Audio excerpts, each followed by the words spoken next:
रोहतक नगर निगम ने शहर में खाली पड़ी निगम की 265 गज जमीन की बोली लगवाई। निगम की मेडिकल मोड़ पे करीब 265 गज जमीन खाली पड़ी है, जिसके लिए निगम ने शहरवासियों से आवेदन मांगे थे ताकि जमीन को किराए पर देकर निगम कुछ राजस्व बटोर सके। निगम ने जमीन पर दुकान, होटल व ढाबा खोलने के लिए आवेदन मांगे थे, जिसके लिए करीब 9 लोगों ने आवेदन भी किया, लेकिन बोली के दौरान एक भी आवेदक जमीन किराए पर लेने के लिए तैयार नहीं हुआ। आवेदकों का कहना है कि निगम ने जमीन के रेट बहुत ज्यादा तय किए हैं।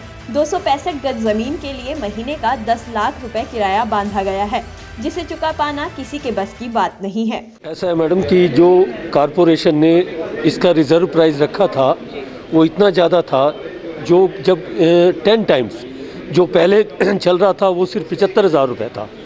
अब इन्होंने लगभग जो जाके विद GST मिलाकर 10.5 लाख रुपए बनता है पर मंथ का, जो कि इतना ज़्यादा है जिससे सभी जितने भी बोलीदाता आए हैं उन्होंने इस बोली को कैंसिल करवाना ही मुनासिब समझा कि ये हमारे को कहीं पर भी किराया मतलब मुनासिब नहीं लगता। इस करके किसी बोलीदाता ने बोली नहीं लगाई और कारपोरेशन ने ये बोली कैंसिल कर दी है। और हमने उनसे पुनः आग्रह किया है कि इस रेट को, इस प्राइस को आप पुनर्विचार करके कम करो, फिर हम आएंगे। क्या आपको लगता है कि अगर वहाँ जिस तरह से बताया गया था कोई दुकान खोल सकते हैं, ढाबा या कोई होटल रेस्टोरेंट खोल सकते हैं, तो लगभग कितने की कमाई प्रति महीना वहाँ से हो सकती है, कितने की आय हो सकती है? कितने की आय तो मैडम उसमें एक ढाबा के अंदर तो कमाई होने से रही इतनी, उसमें तो कई टाइप की कई दुकानें बने, उसके बाद हो सकता है कि जाके किराया पूरा हो। फिर अगर उसके अंदर 10 लोग बनाते हैं, फिर उनके परिवार के लिए कुछ आमदनी का साधन बने।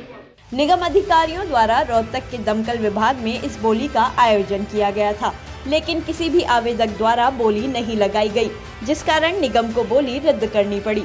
निगम ने 3200 रुपये प्रति वर्ग गज के हिसाब से जमीन का भाव तय किया था। साथ ही निगम द्वारा शर्तें रखी गई थी कि जमीन पर निर्माण कार्य निगम के अप्रूवल के बाद ही किया जाएगा।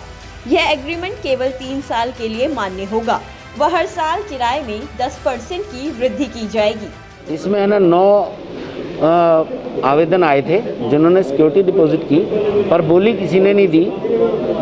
और इसमें अभी है ना सबने ना मना कर दिया कि हम ना इस रेट के ऊपर बोली नहीं दे रहे हैं। तो आज की फिर ये बोली स्थगित की जाती है और आगामी फिर जैसा भी होगा वो दोबारा नोटिफिकेशन होगा। तय किए गए थे प्रति वर्ग गज के हिसाब से, किस हिसाब से ये रेट जो है तय किए गए थे? ये डिविजनल कमिश्नर सर की अध्यक्षता में है ना रेट अप्रूवल होते हैं और जिसके मेंबर्स होते हैं उसमें है ना ये फैसला लिया गया था, उसी अकॉर्डिंगली आगे यहाँ पे कार्रवाई की गई।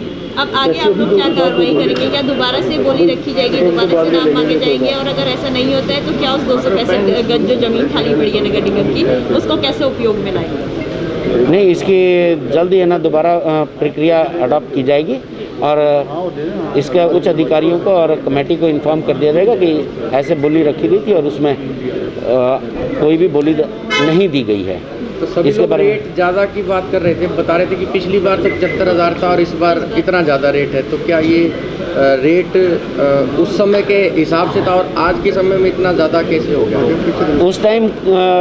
उस टाइम पे जितना स्पेस दे रखा था वो उसके अनुसार किया गया होगा और अब है ना पूरा स्पेस दिया जा रहा है और फुल यूटिलाइजेशन के राइट्स उस बोली प्रदाता के पास रहेंगे। अभी पूरे 265 गज आप दे रहे थे? हाँ, 265 गज। और भविष्य में ऐसा हो सकता है कि छोटे टुकड़े में भी दी जाए अगर ऊपर से आदेश आए तो? नहीं, जैसा भी होगा वो निर्णय लेने उपरांत ही उसके बारे में बताया जाएगा, क्योंकि इसके मेन अध्यक्ष रेट्स के डिसाइड करने के लिए डिविजनल कमिश्नर सर हैं। सर, सबसे बड़ी बात ये है कि जिस जगह की नीलामी की जा रही है उस पर अभी भी दुकानें चल रही हैं, क्या खाली जगह की नीलामी है, भरी जगह की नीलामी है? नहीं, ये खाली समय समय पे करवाई जा रही है।